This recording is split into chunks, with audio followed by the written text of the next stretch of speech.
Make your trip to the range more enjoyable with the most comfy and best performing hearing protection in the business. Check out Act 1 Sport. Hey guys, I'm out here at Tactical Response in Camden, Tennessee. I'm really excited because I haven't been out here in a while, like a couple years. So I'm really excited to do some classes. This weekend, we're gonna do low light / no light room clearing, building clearing basically. So I feel like I probably do already have a little foundation of room clearing, you know, like pieing the room and punching out and all that stuff. But I've never taken this class. I have no idea what's to come, but I'm really excited, kind of nervous a little bit because we're gonna be doing it in the shoot house. I'm excited. I will definitely update you on the class as it goes on and let you know what happens. But yeah, this week's been great. We did a little bit of filming when we first got here, and then we did the medical class again, which I really needed a refresher on that, and I'm glad I did that. And then we were force on force actors, and now is our low light, no light room clearing class. So yeah, let's get started. Let's get into it. Have plan B, plan C. So obviously plan A, we come in the front door, we're walking we're through the little gym, and then we started with pine corners. As you can see, with poor head tilt, my bun was a dead giveaway. I see your hand.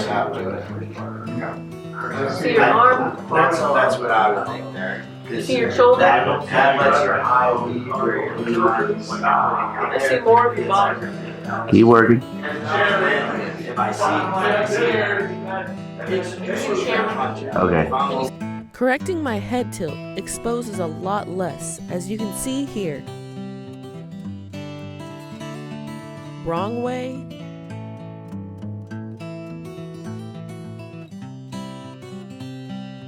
Right way.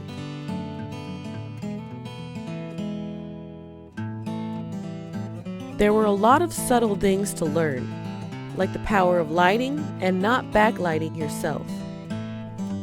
You know, into a building, into a restaurant, convenience store, get out of the doorway. can't see us. Now, once Jerry hits that, like we could still see Mom, but if he was in front of them, we wouldn't see any of them. Okay. Then it was back to the classroom to learn about lighting and scanning techniques.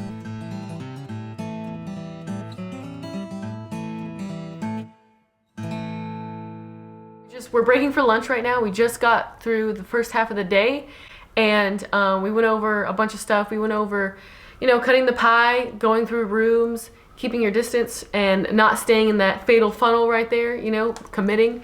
And then we also went into a lot of details with the lights, and we went over different angles you can shine the light in the room in order to see certain things and not give away your position as good and stuff like that. So that was pretty cool that we did that. And then I think after we come back from lunch, we're gonna go over running some drills where we're gonna shoot at some paper targets and use the lights. These lights are the Olight M2R and Olight Warrior Mini 2. All right, so we got back from lunch and they set up a scenario for us basically where they set up a bunch of targets. I got in there, and of course the shoot house in there, there's so many different angles and turns and corners that like I feel like I want to get it down to a T and be perfect on it and clear every corner and not have my back turned to any corner. But in that team room, it's almost impossible to clear every single corner while watching every other corner. Like you're gonna be exposed at some point in there because there's just too many angles.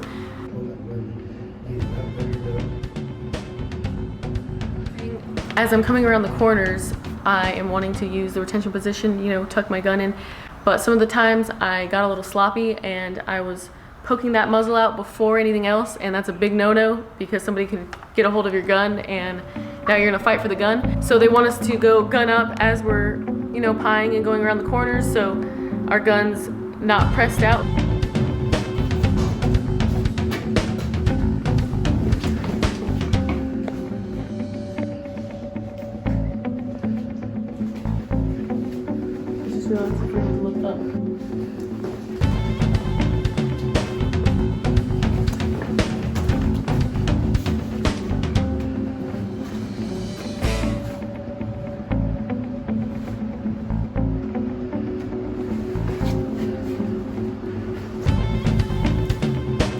So I did use one of those things that Jerry showed us where you can take the flashlight up with your hand right here on the wall and then take your head and peek around like that so they're focusing on the flashlight and not your head. And that's when I saw a bad guy, and as soon as I saw that bad guy, I drew my gun out and started shooting.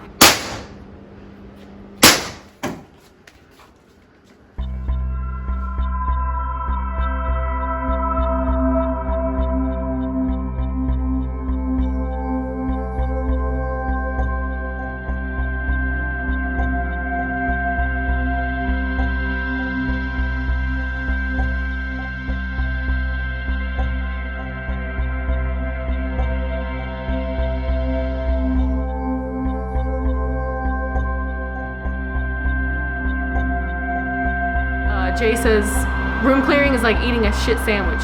That's true. Either way, you're putting yourself at risk hardcore. So if you're ever in a situation where you got a room clear, it better be for something that's worth it. The main thing was leading with your gun. You started right off the bat doing this, and then after a while, like I was waiting for you to come around that one corner and your gun was leading. I'm like, that's when I mentioned it, because I'm like, ooh, I could grab that. Or as I'm moving, like if I don't have anybody yet, I can do this. By doing this, I can move and watch and see, but if I need to, get moving anyway, then point at them. You know, But it prevents. All right, so we just finished the day one of the class, but I learned so much today. Today was a great day. One thing about this light that I noticed, this light, it ran great today. It was plenty of lumens. I could see what I was looking for, and it's very compact and a nice little size. The only thing I didn't like is when I'm popping around a corner to check something real quick, I want to press that light and I want it to go off. Now, as you notice, I can't press it really fast and take my finger off because the light will stay on. For the light to come off, you have to hold your thumb on there for a couple seconds and then let go. So like that. And I don't really like that because a lot of times I would fumble and mess up and I would poke through and try to look, and then I would go like that and accidentally turn the light back on, and you know, it kind of screwed me up, and that's not a good thing because it gives off your position, and when you gotta move, you want to move in the dark. You don't want to move with your light still on. For this one, you have to keep your finger on for at least a couple seconds, because if you do it really fast like that, it's staying on. Jerry and Lewis, they had a lot of like cool different techniques and things that you could do that you would never think of that can up your chances of survival on a fight at night. So it depends on the size of them. Like, yeah, you don't have to turn your body, but just turn your, like, run the light.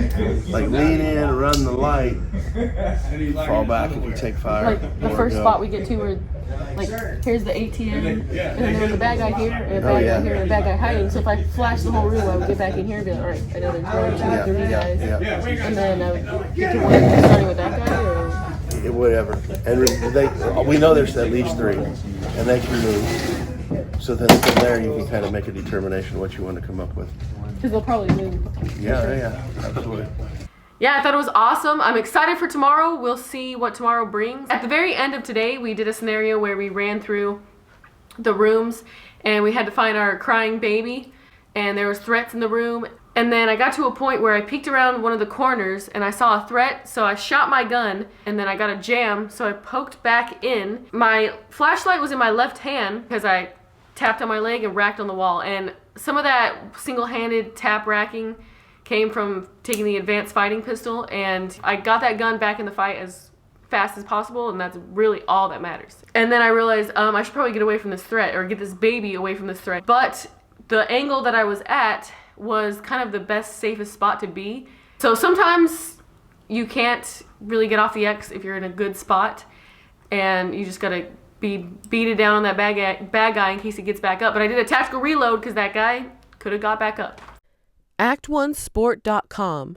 Look the best, be the best. Link and discount code below.